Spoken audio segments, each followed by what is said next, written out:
Hello বন্ধুরা, welcome back to my channel. চলে এসেছি আজকে আবার একটা ব্লগ নিয়ে। এটা অষ্টমী দিনের ব্লগ।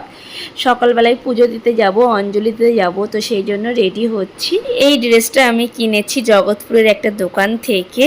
আর এটা 2 পিসের মানে ড্রেস আর ওড়না রয়েছে। চশমাটা পরো।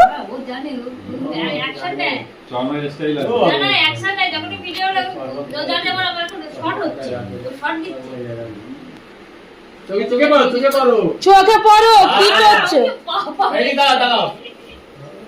চশমা পরো ঠিকঠাক ভাবে। দাঁতটা বের করে দে। চশমা পর। না না, দাঁত ঢাকতে হবে না। চশমাটা পর দিই কেমন লাগছে। তোর সাথে কোনো কথা বলবো না, যা। চশমা পরিস না, কিছু না। ও আমার হিরো, আমার হিরো। ও ও কালা চশমা। গানটা কর। काला चश्मा, हम काला चश्मा देखता है।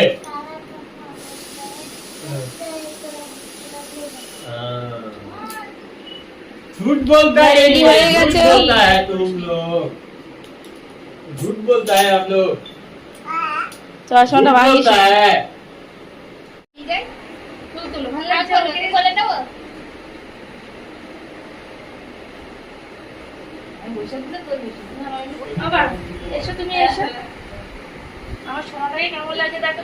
হেভি লাগছে, হেভি লাগছে। শুধু কাঁধ পেলে কাঁধে মানা না। লজ্জা পাচ্ছে তোমার ছেলে।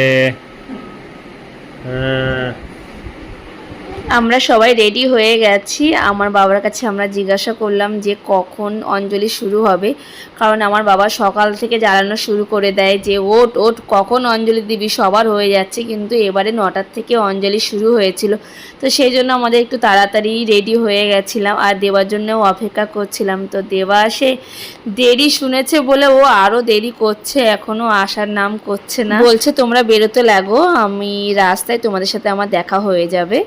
আমি বাইক নিয়ে যাচ্ছি, তো বেশি লেট হবে না, তোমরা যেতে লাগো, আমি আসছি। আর এই ড্রেসটা পরে যে আমি কত ঢং দিচ্ছি বাবারে বাবা। আর নতুন জামা পেলে তো আমার কোনো কথাই নেই। ছোটোবেলার থেকে যদি নতুন জামা পাই তো সেই জামা পরে শোবো, খাবো, মানে নতুন আর নতুনই থাকতে দেবো না, সে পরে পুরানো করে ফেলবো, এরকম করি আমি। রাস্তায় বেরোনোর সময়ও মাকে বলছি মা একটু ভিডিও করে দাও, মানে এত ভিডিও করছি মানে বলার মতো নাই। জামাটা আমার এতটাই পছন্দ হয়েছে কেন জানি না। এই বছর আর জুতো কেনা হয়নি, কারণ জুতো অর্ডার দিতে মনে ছিল না।